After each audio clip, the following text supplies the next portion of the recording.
একজন মাঠে মাঠে ঘুরছে, আর এক পাগল এসে জিজ্ঞেস করছে, ঘুরছো কেন? ঘুরবো না, আগামীকাল কোরবানির দিন, গরু তালাশ করতেছি, গরু পাচ্ছি না, বাজারে টাজারে ঘুরলাম, আবার আর এক বাজারে যাচ্ছি। আরে বাজারে বাজারে গরু কেন? মাঠে কত গরু আছে, একটা ধরে জবাই দিলেই তো হয়। লোকটি বলছে, দেখো পরের গরু জবাই দিলে তা তো গোনা হবে। কয় না, তুমি অঙ্ক বোঝো না। গরু জারি হোক, কোরবানির দিনে গরু জবাহ যদি করো তাহলে সব তো একটা হবে। কোরবানি উপলক্ষে জবাহ করছে, একটা সব পাবা না? তো কোরবানির জন্য একটা সব হবে, আর চুরির জন্য অবশ্যই একটা পাপ হবে। কোরবানি যখন দিবা তো কোরবানির সব আর চুরির পাপ ভগ্নাংশের মতো কাটাকাটি হয়ে যাবে, গোশত খাবা ফাও। তো মানুষের অবস্থা তো তাই হয়েছে। মানুষের অবস্থা হয়েছে শবে বরাতে সারা রাত জাগবো, কান্দাকাটি করবো, ফাও ফাও গুনাহ মাফ হয়ে যাবে, আর গোশত রুটি তো আসি, যদ্দুর পারলাম খাইলাম। পরের দিন ডু ফুর্তি, নো চিন্তা। নাউযুবিল্লাহি মিন যালিক। এই কান্দারও দাম নাই, আর এই ধরনের রাত জাগারও দাম নাই, এই ধরনের ইবাদত করেও দাম নাই। ইবাদতটা হচ্ছে জীবনের সব ক্ষেত্রে ইবাদত করতে হবে। ইবাদত সম্পর্কে মিস ইন্টারপ্রিটেশন যেটা এসেছে, ভুল অর্থ যেটা এসেছে, সেই ভুল অর্থের কারণে মানুষ শুধু মনে করে নামাজ রোজা হজ যাকাতই শুধু ইবাদত না। ইবাদত হচ্ছে জীবনের সকল ক্ষেত্রে গোলামিটা হতে হবে আল্লাহ পাকের সব জায়গায়। পার্লামেন্টে গোলামি হবে কার? কোর্ট কাছারিতে কার? অফিস আদালতে কার? স্কুলে কলেজে কার? খেতে খামারে কার? রান্নাঘরে, নিজের ঘরে, পরিবারে, সব জায়গায় আনুগত্য কার? কেবলমাত্র আল্লাহ সুবহানাহু ওয়া তাআলার হুকুম অনুযায়ী জীবন পালন করার নামই হচ্ছে ইবাদত। এই ইবাদত, নামাজ পড়ার নাম ইবাদত, নামাজ না পড়ার নামও ইবাদত। রোজা রাখার নাম ইবাদত, রোজা না রাখাও ইবাদত। এখন আপনারা বলতে পারেন, যেটা ঠিক কি আশ্চর্য কথা শুনাইলেন, নামাজ পড়া তো ইবাদত, নামাজ না পড়া আবার কোন দেশে ইবাদত? রোজা রাখা তো ইবাদত, রোজা না রাখা কোন দেশে ইবাদত? মূল কথা হচ্ছে 5 ওয়াক্ত নামাজ সময় মতো পড়বেন, তা তো আপনার ইবাদত হবে। কিন্তু সূর্য উদয়ের সময়, সূর্য ঠিক মাথার উপরে থাকার সময়, সূর্য ঠিক অস্তগামী হওয়ার সময় নামাজ পড়া জায়েজ নাই, সেজদা করা জায়েজ নাই, হারাম করা হয়েছে। সুতরাং এই 3 সময় নামাজ না পড়াটাই ইবাদত। সারা বছর রোজা রাখবেন, ইবাদত হবে। কিন্তু 2 ঈদের 5 দিন রোজা রাখা হারাম করা হয়েছে, ওই 5 দিন রোজা না রাখাটাই, তার অর্থ হলো জীবনের সমস্ত কাজটাই হলো ইবাদত হবে, যদি মুসলমান আল্লাহর হুকুম মাফিক তার জীবনকে পরিচালনা করে। আপনার চোখের চাহনিটাও তো ইবাদত হবে। সুবহানাল্লাহ। এই চোখ দিয়ে গুনাহ কামাই করা যাবে, আবার এই চোখ দিয়ে সওয়াব কামাই করা যাবে। যদি কোনো সন্তান তার মা বাপের দিকে ভক্তির নজরে, মহব্বতের নজরে যদি তাকায়, নবীজি বলেছেন একটা কবুল নফল হজের সওয়াব আমলনামায় লেখা যাবে।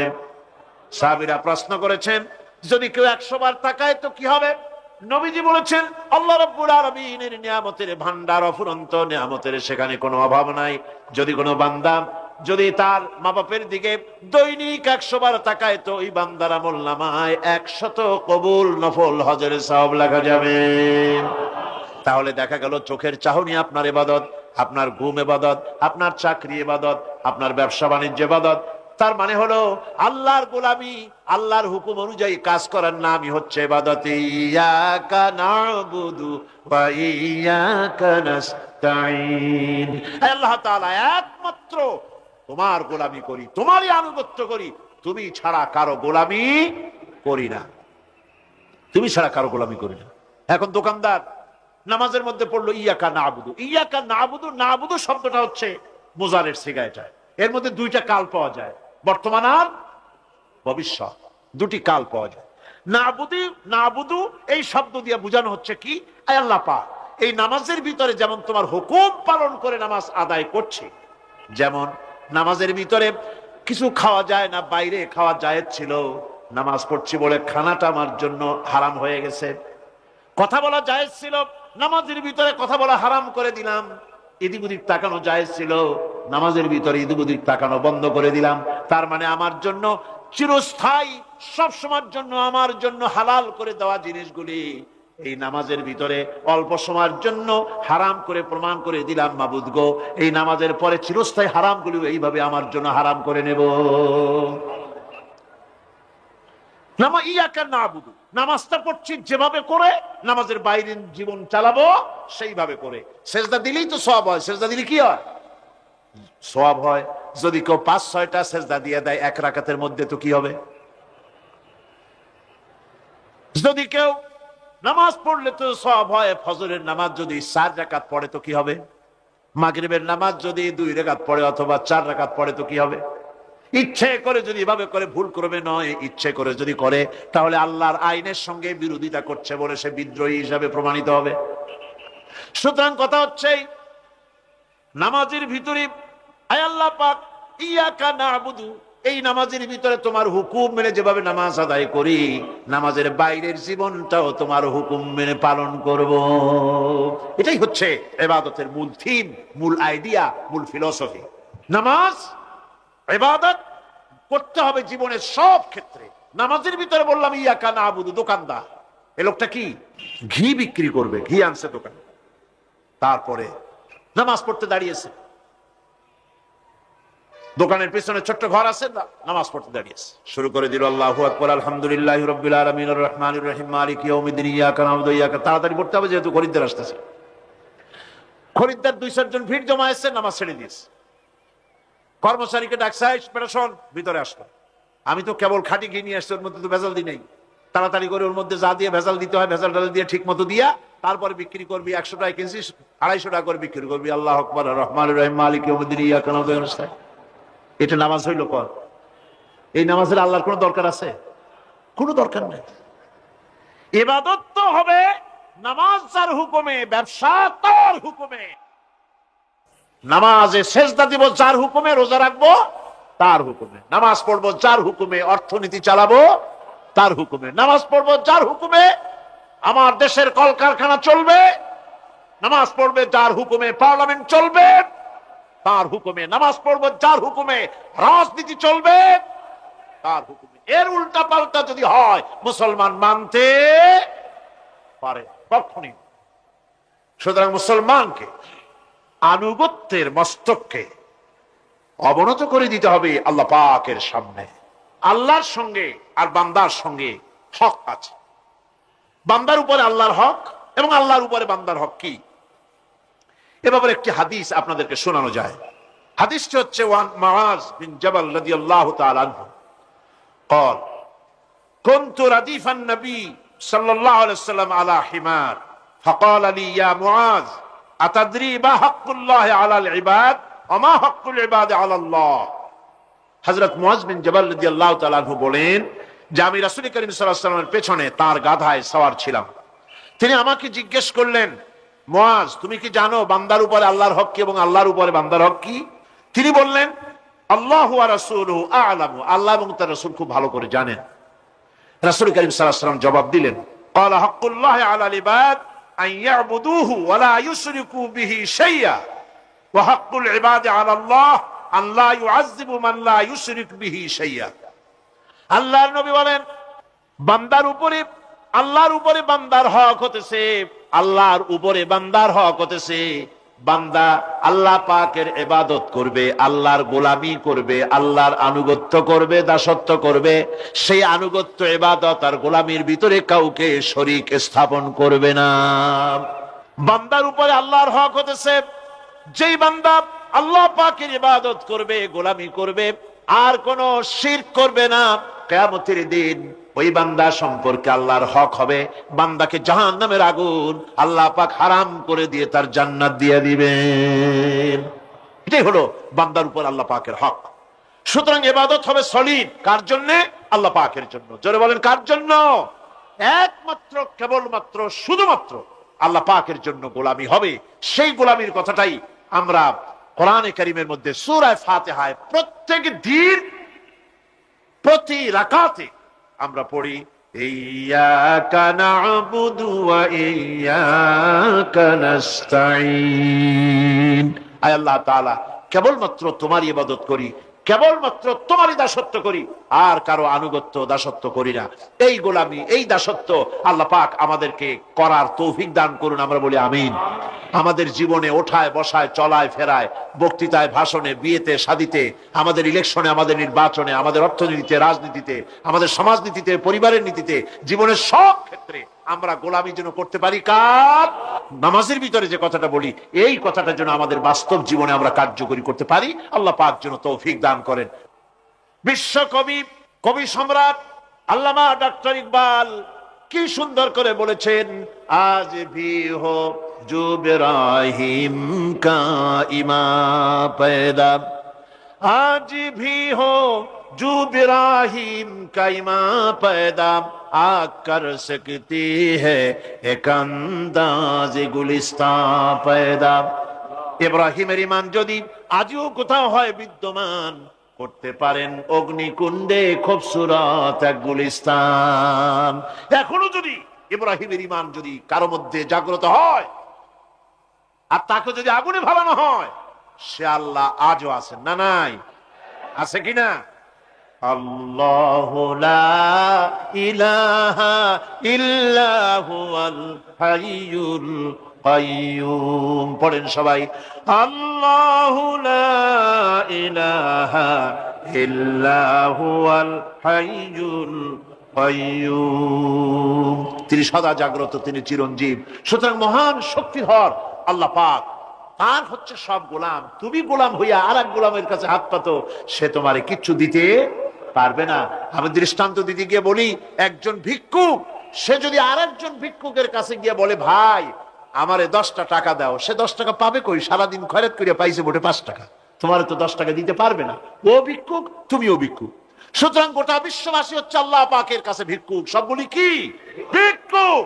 প্রধানমন্ত্রী হোক, প্রেসিডেন্ট হোক, প্রধান সেনাপতি হোক, আল্লাহ পাকের দরবারে এগুলি কিচ্ছুই না। এগুলি সব কি? গোলাম আর গোলাম।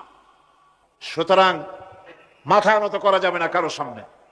এই প্রকৃতি, এই নেচার শেখাচ্ছে একজন আছেন, সেটাকে বুঝতে হবে। বোঝার জন্য আল্লাহ কি দিয়েছেন? কি বোঝার জন্য আল্লাহ পাক মানুষকে ব্রেন দিয়েছেন, বিবেক দিয়েছেন। শোনার জন্য কান দিয়েছে, দেখার জন্য চোখ দিয়েছে।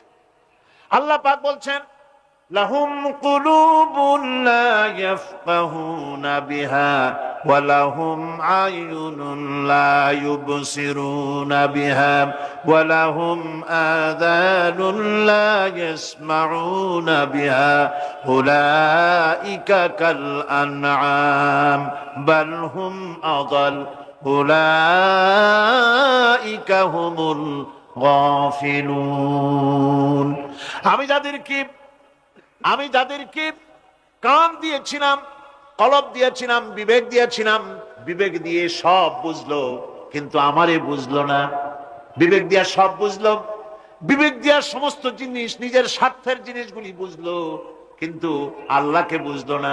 কান দিয়েছিলাম শোনার জন্য, গান শুনলো, বাজে কথা শুনলো, সব শুনলো, কিন্তু হকের দাওয়াত তার কানের মধ্যে ঢুকলো না। হক বুঝলো না, হক শুনলো না, হক দেখলো না, সত্যকে চিনতে পারলো না। আল্লাহ পাক বলেন, উলাইকা কাল আনআম, এরা হলো চতুষ্পদ জানোয়ার, জানোয়ার পশু।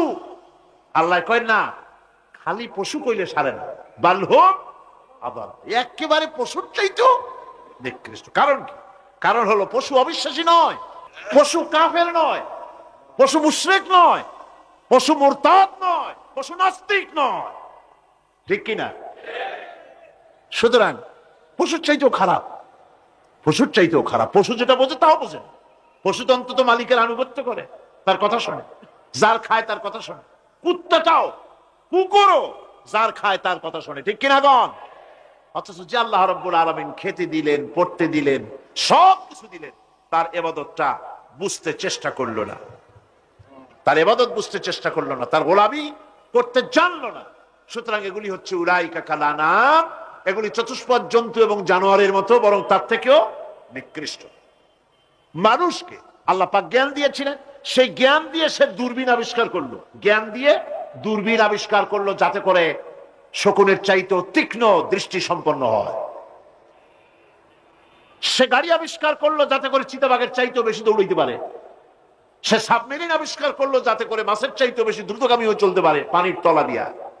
সব কিছুই করলো, কিন্তু তার মনুষ্যত্বকে বাড়াইতে পারলো না, মনুষ্যত্বকে বাড়াতে পারলো না। এই মনুষ্যত্বই ছিল সবচেয়ে বড় জিনিস। কবি বলছেন, মুঝে ये डर है कि दिले जिंदा तू ना मर जाए, मुझे ये डर है कि दिले जिंदा तू ना मर जाए, कि जिंदगानी इबारत है तेरे जीने से, मुझे ये डर है कि दिले जिंदा तू ना मर जाए। আমার এই ভয় হয়, হে আমার জীবন্ত আত্মা, তোর না অপমৃত্যু হয়ে যায়, কারণ তোর যদি অপমৃত্যু হয় তাহলে আমার তো বেঁচে থাকার কোনো লাভ নাই। আমরা তো আমাদের আত্মা, জীবিত আত্মাকে মেরে ফেলছি, জীবিত আত্মাকে মেরে ফেলছি, আত্মাকে বিকশিত করছি না। আত্মাকে বিকশিত করতে হবে। এই আত্মা বিকশিত হবে কিভাবে? সব জিনিসের খাবার আল্লাহ পাক এই জমিনে তৈরি করেছেন, ঠিক কিনা কর? সকলের খাবার এই জমিনে। মানুষ যেহেতু তৈরি হয়েছে এই মাটি দিয়ে, সেই জন্য আল্লাহ রাব্বুল আলামিন মানুষের খাবার মাটি দিয়ে তৈরি করে দিয়েছেন। কলা দিয়েছেন, কচু দিয়েছেন, আলু দিয়েছেন, মূলা দিয়েছেন, তাল দিয়েছেন, বেল দিয়েছেন, মাছ দিয়েছেন, তরকারি দিয়েছেন, পনির দিয়েছেন, দুধ দিয়েছেন, গোশত দিয়েছেন। খাবারের কোনো অভাব রাখেন নাই, সব মাটি দিয়েছে। কিন্তু যেই রুহটা আমাদের ভিতরে, যে আত্মাটা আমাদের মধ্যে, যে আত্মা থাকলে পরে বাঁচি, আত্মা না থাকলে পরে মরে যাই, সেই রুহের খাবার আমরা কেউ দিতেছি না। রুহটা কি? আল্লাহ পাক বলছেন, নবী আপনাকে প্রশ্ন করা হয়, ওয়ায়াসআলুনাকা আনির রূহ কুলির রূহু মিন আমরি রাব্বি। নবী হে, প্রশ্ন করা হয় রূহ কি জিনিস? এর জবাব হচ্ছে, এই বলে দিন, রূহ হচ্ছে আল্লাহর একটু অর্ডার, একটু হুকুম তোমার ভিতরে কাজ করছে। ওই রূহেরও কিছু খাবার আছে, ওই রূহেরও কিছু খাবার আছে। সেই রূহকে খাবার জমিনে তৈরি হবে না। রূহ গোশত খাবে না, পনির খাবে না, দুধ খাবে না, সর খাবে না, ফল খাবে না, কি খাবে? রূহের খাবার। যেহেতু রূহ এই পৃথিবীতে তৈরি হয় নাই, রূহ এসেছে আলমে আরওয়াহ থেকে, সেজন্য রব্বুল আলামিন রূহের খাবার পাঠিয়েছেন লৌহ মাহফুজ থেকে। আল্লাহ পাক কোরআনে কারীমকে রূহের খোরাক করে পাঠিয়েছেন। রূহকে যদি বাঁচাতে চান তাহলে তার একমাত্র খাদ্য হতেছে তেলাওয়াতে কোরআন। তেলাওয়াতে কোরআন যত তেলাওয়াত করবেন ততই মজা লাগবে। সুবহানাল্লাহ, কোন সুবহানাল্লাহ। একটু হারাম শরীফ থেকে বেড়ায় আসেন। টাকা পয়সা যাদের আছে তাদের বলছি, পয়সা কড়ি যাদের আছে, সিঙ্গাপুর বেড়ায়। আরে সিঙ্গাপুর বেড়ায় করবা কি? মার্কেটিং ছাড়া আর কিছুই নেই। সিঙ্গাপুর, ব্যাংকক, হংকং, এই সমস্ত জায়গায় ঘুরে টুরে আসে, খুব দেখে আসছে। টাকা নষ্ট করে লাভ নাই, বরং পয়সা কড়ি যদি আল্লাহ দিয়ে থাকেন হস্ত করবেনই। পয়সা কড়ি বেশি থাকলে রমজান মুবারকে ওমরা করে এসেন। রাসূল করিম সাল্লাল্লাহু আলাইহি ওয়াসাল্লাম বলেছেন, যে ব্যক্তি রমজান মুবারকে ওমরা করলো সেজন্য আমার সাথে হজ আদায় করলো। কেন বলছি? এই জন্য বললাম, আল্লাহ পাক আমাকে কয়েকবার নসিব করেছেন। সেখানে যখন রমজান মুবারকে যখন তেলাওয়াত হতে থাকে তারাবিহের ভেতরে, মনে হচ্ছে যেন আকাশ থেকে ওহী নাজিল হতেছে। মানুষের চোখের পানি, নাকের পানি একাকার হয়ে যায় হারাম শরীফের ভিতরে। সেখানে তো মুনাজাত সারা বছর মুনাজাত হয় না, মুনাজাত হয় রমজান মুবারকে বেতেরের নামাজের ভিতরে। বেতেরের নামাজের ভিতরে ইমাম সাহেব হাত তুলে মুনাজাত করেন। অন্তত 8 থেকে 10 লক্ষ মানুষ হজের মৌসুমের মতো কাঁদতে কাঁদতে পাগল হয়ে। কোরআন কি মজা! কোরআন হচ্ছে রুহের খাবার। আমরা তো রুহের খাওয়াই না। ঘোড়ার উপরে চড়ি, গাধার উপরে চড়ি, ঘোড়ারে গাধারে জন্মের মতো মোটেই খাইতে দেই না, নিজে খাই জন্মের মতো। খাইয়া ঘোড়ারে খাইতে দেওয়া হয় না, গাধারে খাইতে দেওয়া হয় না। ফলে ওর উপরে যখন সওয়ার হয় তখন ঘোড়া গাধা না খাইতে খাইতে একদিন 4 ঠ্যাং 4 দিকে দিয়া জায়গায় সিটে মরা ছাড়া আর কোনো পথ থাকে না। আমাদের মানুষেরা খায় কি? সুবহানাল্লাহ। এই যে শবে বরাত আসতেছে, কি যে খাবে! দিশা আগের থেকে লিস্ট তৈরি হয়ে যায় কতটা আইটেম তৈরি করা হবে। রমজান মাসে আল্লাহ একটু কম টম মান্দায় খাবে, একটা রমজান মাস আল্লাহ দিলেন। সেই রোজার মাসে যে সারাদিন খায় না, এটাকে উসুল করে ইফতারের সময় সে যে কত খাবার, চোখ সানা বড় হয়ে যাবে দেখলে। পেঁয়াজি, বেগুনি, হালিম, শরবত, তরমুজ, বেল, কলা, কচু, না কি খাইতে খাইতে মাগরিবের রক্ত শেষ। কয় ভাই নামাজটা কোন রকম পড়ে আসি, তারপরে খাবো না। আবার গেল নামাজ পড়তে, আবার এসে খাইলো, খাইয়া তারপরে আবার ভাত খাইলো। কেমনে যে খায় আল্লাহই জানে, গলায় আঙ্গুল দিলে পাওয়া যায়। এরকম খাইয়া তারপরে তারাবি পড়তে দাঁড়ায় না। জনমের মতো খাইলে পরে তো অলস হবে শরীর। তারাবি পড়তে দাঁড়াইছে, লম্বা কেরাত হচ্ছে, উনি রুকুতে আছে, ইমাম সেজদায় চলে গেছে, ওনার খবর নেই। অথবা উনি সেজদায় পড়ে আছেন, ইমাম কোথায় উঠে গেছে তার খবর নেই। সুতরাং নিজে খাইয়া পেটটারে দুম্বার মতো সাইজ বানাইয়া কোনো লাভ নাই। পেট বড় বানাবার না, সিনা বড় বানান, সিনা বড় বানান। সিনার ভিতরে কোরআন ধারণ করেন, মজা পাবেন। এই আল্লাহ রাব্বুল আলামিন এত বড় নিয়ামত, এই কোরআন, এর থেকে বড় নিয়ামত পৃথিবীতে আর নাই। শ্রেষ্ঠ নিয়ামত, এর থেকে বড় নিয়ামত আছে ভাই? এই শ্রেষ্ঠ নিয়ামতকে পড়তে শিখুন, বুঝতে শিখুন, হেদায়েতের সবের মধ্যে আছে। সুতরাং আল্লাহ রাব্বুল আলামিন মনুষ্যত্বকে, আত্মাকে বিকাশ করার জন্য কোরআনে কারীম দিয়েছিলেন। মানুষ এই জ্ঞান দিয়ে আবিষ্কারের পিছনে চলে গেল। হ্যাঁ, আবিষ্কার দরকার আছে, মোটেই আমি এটাকে অস্বীকার করি না, সব দরকার, কিন্তু সেই সাথে আল্লাহ পাকের সাথে যে সম্পর্কটা থাকা দরকার ছিল, সেই সম্পর্ক থেকে মানুষ নিজেকে বিচ্ছিন্ন করেছে। কোরআনে কারীমে আল্লাহ পাক বলছেন, লাকাদ খালাকনাল ইনসানা ফি আহসানি তাকওয়িম। সব থেকে সুন্দর করে বানিয়েছি কারে? মানুষ। চিল্লা এখন কারে? মানুষ হলো সবচাইতে সুন্দর, সবচাইতে সুন্দর সৃষ্টি আমার। ওগুলা, এই মানুষগুলি হচ্ছে আশরাফুল মখলুকাত। মানুষ কি মখলুকাত? সৃষ্টির সেরা। আপনারা সৃষ্টির সেরা হইলেন কি দিয়া? আপনারা কি বাঘের মতো দৌড়াতে পারেন? বল্লার মতো হুল ফুড়াইতে পারেন? কুত্তার মতো কামড়াইতে পারেন? হাতির মতো শক্তি আছে? গরিলার মতো শক্তি আছে? মাছের মতো সাঁতরাইতে পারেন? সাপের মতো ক্রুদ্ধতা আছে? সিংহের মতো হিংস্রতা আছে? তো কিসের, কোন দিক থেকে আপনি আশরাফুল মখলুকাত হলেন? আশরাফুল মখলুকাত হয়েছেন জ্ঞানের কারণে। কিসের কারণে? সেই জ্ঞানটার জন্যই তো আপনি সৃষ্টির সেরা। এই সৃষ্টির সেরা মানুষ, সুন্দর মানুষ, এই মানুষগুলি সুম্মা রাদাদনাহু ফি আসফালা সাফিলিন, সুম্মা রাদাদনাহু আসফালা সাফিলিন। এই মানুষ নিচে নামতে নামতে এত নিচে নামে, শয়তান অবাক হয়ে গালে হাত দিয়া নিচের দিকে তাকাইয়া দেখে আর চিন্তা করে এর দূর নামলো কেমনে। শয়তান অবাক হয়ে যায় মানুষের অবস্থা দেখে। আজ America, British parliament, American parliament আইন পাস করে পুরুষে পুরুষে বিবাহ জায়েজ করে দিয়েছে সেখানে। নাউযুবিল্লাহি মিন যালিক। শয়তানের চাইতে নিকৃষ্ট। শয়তানও এইসব কাম জানেও না, বোঝেও না। শয়তান তো ভালো, কুত্তাও জানে না, ঠিক কিনা কর?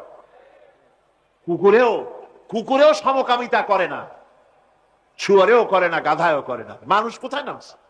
এই মানুষ সৃষ্টির সেরা বানিয়েছিলাম, শয়তানের চাইতে নিকৃষ্ট হয়ে গেল। আল্লাহ পাক বলেন, ইল্লাল্লাযীনা আমানু ওয়া আমিলুস সালিহাতি ফালাহুম আজরুন গায়রু মামনুন।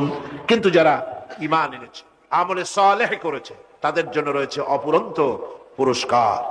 এই অপুরন্ত পুরস্কার আল্লাহ রাব্বুল আলামিন দান করবেন যারা নাকি মুমিন বান্দা, যারা নাকি ইবাদত করবে তাদের জন্য। এখন আমি আপনাদেরকে বলতেছিলাম যে ইবাদত গোলামি অর্থে, এর গোলামির পূর্ণ অর্থ সেটা হচ্ছে যে ব্যক্তি, পরিবার, সমাজ, রাষ্ট্র, জীবনের সকল ক্ষেত্রে গোলামি করতে হবে কার? আল্লাহ পাকের।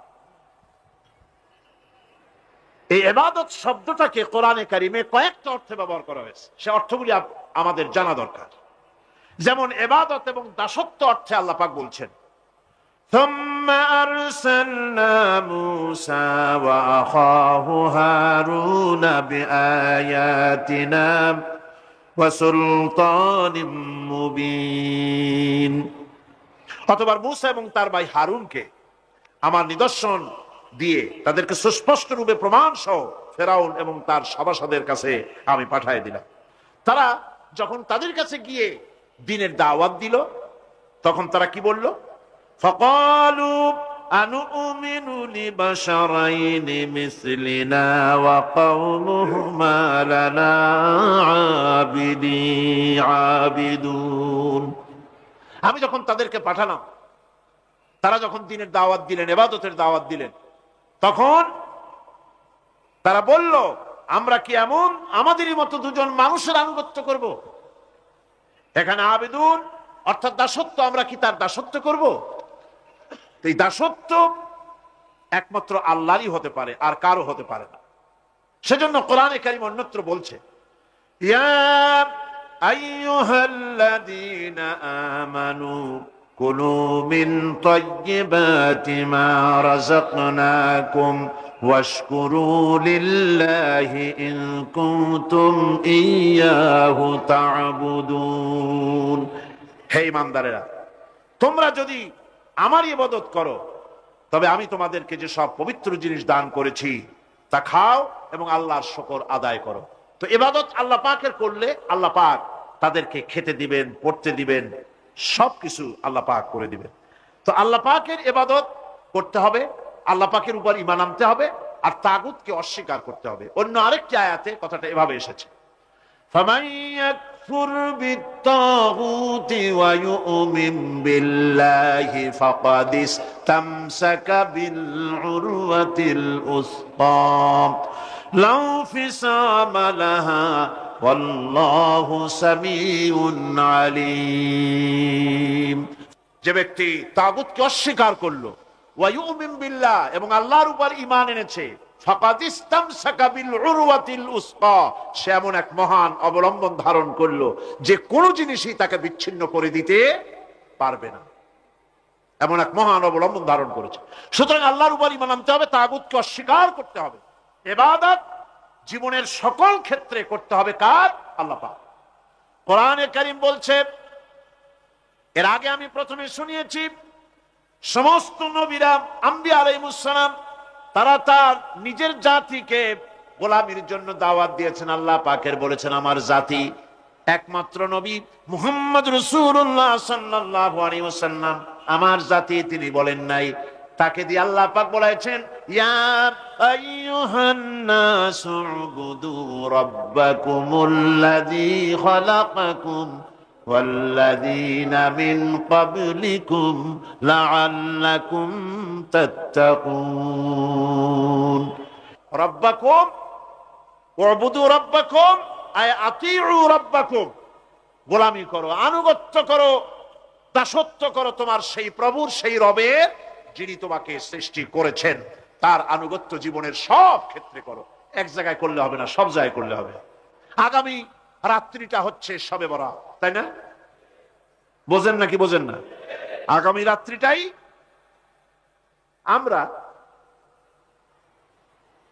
আমরা হচ্ছে সেই ধরনের মানুষ, মিনিমাম লেবার ম্যাক্সিমাম প্রফিট। অল্প কাজ করে বেশি প্রফিট যদি করা যায়, আমরা সেই পক্ষে বেশি। শবে বরাত, শবে কদরে ইবাদত করিয়া জীবনের সব গুনাহ মাফ করাইতে চাই, আর করাইয়া মনে করলাম, বিশ্বাস করলাম যেটা এইভাবে হয়, কিন্তু পরের দিন থেকে আবার যেরকম ছিল মানুষ সেরকম হয়ে যায়।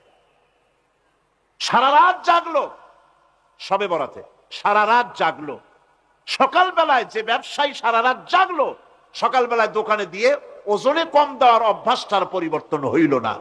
যে কৃষক সারা রাত জাগলো, পরের দিন জমিনের আইল ঠেলার অভ্যেসটা পরিবর্তন হলো না। যে ব্যক্তি মিথ্যা কথা বলতো, চুরি করত, ডাকাতি করত, যে অফিসার সারা রাত জেগেছেন, পরের দিন অফিসে গিয়ে তার ঘুষ খাওয়ার বদভ্যাস থেকে তিনি নিজেকে বিরত রাখতে পারেননি। তাহলে এই শবে বরাত করে রাত জেগে ফায়দা কতটুকুন ফায়দা? হ্যাঁ, ফায়দা কিছু আছে, ফায়দা আছে। সেটা হলো পায়াস খাওয়া, সেটা হলো গোশত খাওয়া, রুটি খাওয়া, এই ফায়দা তো হবেই, এগুলি হয়। কিন্তু আপনার মূল ফায়দা হবে কি করে যদি আপনার অভ্যাসের পরিবর্তন না হয়? কথা বোঝেন কিনা? মূল অভ্যাসের তো পরিবর্তন করতে হবে। মৌলানা মৌলবীরা ছাড়া কোরআন বুঝবো না, এই কথাটা হলো শয়তানের বড় রকমের একটি ওয়াসওয়াসা। আল্লাহ পাক নিজেই বলছেন কোরআন বোঝা কঠিন না সহজ। আল্লাহ জবাব দিচ্ছেন, কোরআনে কারিমে রব্বুল আলামিন বলেছেন, ওয়ালাকাদ ইয়াসসারনাল কুরআনা লিযিকর ফাহাল মিন মুদ্দাকির। কোরআন শরীফকে মানুষের কাছে মুখস্থ করার জন্য আর বোঝার জন্য আমি আল্লাহ সহজ করে দিয়েছি। আল্লাহ বলছেন সহজ করছি, আর মসজিদে বসে নামাজ পড়ে সালাম ফিরাই এক জায়গায় বসে বললাম কোরআন আমরা বুঝবো না, আসুন মুরব্বীরা কি কয় তাই শুনি। আরে বাবা, আপনার মুরব্বী যে ঠিক কথা বলতেছে সেটা বোঝার জন্য কোরআন বুঝতে হবে। মুরব্বী তো আপনাকে গাইড করতে পারে। এই জন্য কোরআন হেদায়েতের জন্য কোরআনের চাইতে বিকল্প কোনো কিতাব নাই। কোরআন আর হাদিস এই দুটোই হলো হেদায়েত পাওয়ার জন্য একমাত্র রাস্তা সুবহানাল্লাহ ওয়া বিহামদিহি, আর কোন রাস্তা? সেই কোরআন 30 পারা, 540টা রুকু, 6666টি আয়াত, এই বিশাল বিশাল কিতাব। এর মধ্যে আছে কি? একটু কিউরিসিটি হলো না, একটু আগ্রহ হলো না, যেটার মধ্যে আছে কি একটু দেখি। একদিন এই কোরআন দিয়ে মুসলমানেরা গোটা পৃথিবীর অর্ধেকটা পৃথিবীর পায়ের তলায় এসেছিল তাদের। একদিন এই কোরআন মানার কারণে তদানীন্তন সুপার পাওয়ার পার্সিয়ান এম্পায়ার এবং রোমান এম্পায়ার এসে মুসলমানদের পায়ে চুমো খেয়েছে। আর আজ সেই কোরআন আছে, প্রায় 130 কোটি মুসলমান পৃথিবীতে আছে। তারপরে বুশের জুতার বাড়ি, শ্যারনের থাপ্পড়, বাজপেয়ীর কানমলা, এগুলি মুসলমানদের সহ্য করতে হচ্ছে। এটাই হলো দুর্ভাগ্য, এটাই হলো আমাদের জন্য ট্র্যাজেডি। কোরআন মাত্র 550 আয়াত, হুকমে শরঈ। কোনটা মানবো, কি বলবো কি বলবো না, কি খাবো কি খাবো না, কি করব কি করব না, আদেশ এবং নিষেধ জাতীয় কথাবার্তা হলো 550টি আয়াত, 550 আয়াত। তাহলে বাকি 6 সহস্রাধিক আয়াত কি, এর মধ্যে আছে কি, তা জানার জন্য একটু চিন্তা হলো না। ইবাদতের অর্থটাই হলো পুরো কোরআন শরীফ বুঝে ওই অনুযায়ী জীবনকে পরিচালনা করা। আর সেই জন্য সূরা ফাতিহার মধ্যে বলতেছি প্রত্যেক দিন ইয়াকা না'বুদু, আয় আল্লাহ কেবলমাত্র তোমার ইবাদত করি, তোমার গোলামি করি। গোলামি কার করি বলেন? নামটা বলেন কার? সবাই বলেন কার? তিনি আমাদের স্রষ্টা, খালিক। এই স্রষ্টাকে চিনতেই মানুষের হয়রানি। কেউ স্রষ্টাকে চিনতে না পেরে পাহাড়কে পুজো করেছে, কেউ স্রষ্টাকে চিন্তা না পেরে আগুনের পূজা করেছে, পানিকে পূজা করেছে, কুমিরকে করেছে, এমনকি নিচে নামতে নামতে যৌনাঙ্গ পর্যন্ত পূজা করেছে। নাউজুবিল্লাহ। আমি যা বললাম এগুলি মানায় বললাম না ঠিক বলেছি? কোথায় নেমেছে মানুষ, কোথায় নেমেছে? কোরআনে কারীম আল্লাহ পাক বলেছেন লাকাদ খালাকনাল ইনসানা ফি আহসানি তাকওয়িম, সব থেকে সুন্দর করে সৃষ্টি করেছি মানুষ, সুম্মা রাদাদনাহু আসফালা সাফিলিন। এই মানুষ নিচে নামতে নামতে এদ্দুর নামে যখন যৌনাঙ্গ পর্যন্ত পূজা করতে যায়, শয়তান চিন্তা করে যে এদ্দুর নামলো কেমনে, শয়তান নিজেও এদ্দুর নামতে পারে। সুতরাং কোরআনে কারীম আল্লাহ পাক বলেছেন ইন্নাল্লাযীনা তাদউনা মিন দুনিল্লাহি ইবাদুন আমসালুকুম, ও পৃথিবীর মানুষেরা, আমারে বাদ দিয়া তোমরা যাদেরকে ডাকো উপকারের জন্য, তোমার মনের আশাঙ্কাঙ্ক্ষা পূরণের জন্য, যাকে আমারে বাদ দিয়া ডাকো, এরা সবগুলি তোমার মতো আমার আর একটা গোলাম। তুমি নিজে গোলাম হয়ে আর এক গোলামের কাছে হাত পাচ্ছ, ও তোমার দেবে কি?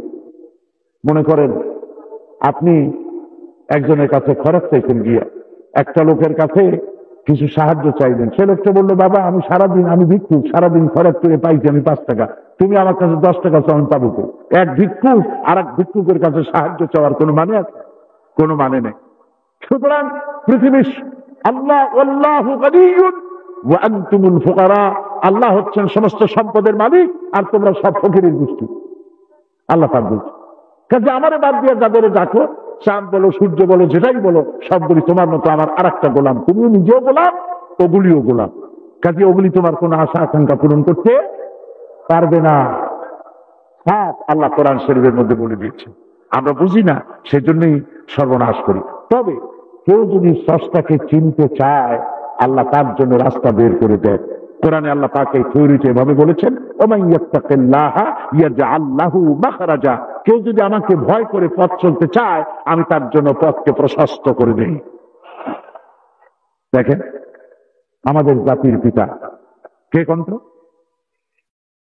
বারবার একথা আমার স্মরণ করিয়ে দিতে হয় এই জন্য যে বাংলাদেশি মুসলমানদের মাথার মধ্যে কিছু পোকা ঢুকছে জাতির পিতার ব্যাপার। আল্লাহ এই পোকাগুলি এগুলিকে শেষ করে দিন। মাথার মধ্যে যে মানুষগুলা না, মাথার মধ্যে যে পোকা ঢুকছে, পোকাগুলি আল্লাহ নামায় দিক। মিল্লাত আবিকুম ইব্রাহিম, এই মিল্লাতের পিতা হচ্ছেন ইব্রাহিম আলাইহিস সালাম। কে বলছেন? আল্লাহ পাক বলছেন। পিতা একাধিক হওয়া সুলক্ষণ না কুলক্ষণ? মুসলমানেরা একটা সাধারণ মানুষকে আবার পিতা ডাকতে যাবে, দুঃখ নাকি? মুসলমানেরা মুসলমানদের জন্য পিতা ইব্রাহিম আলাইহিস সালাম। সুবহানাল্লাহ।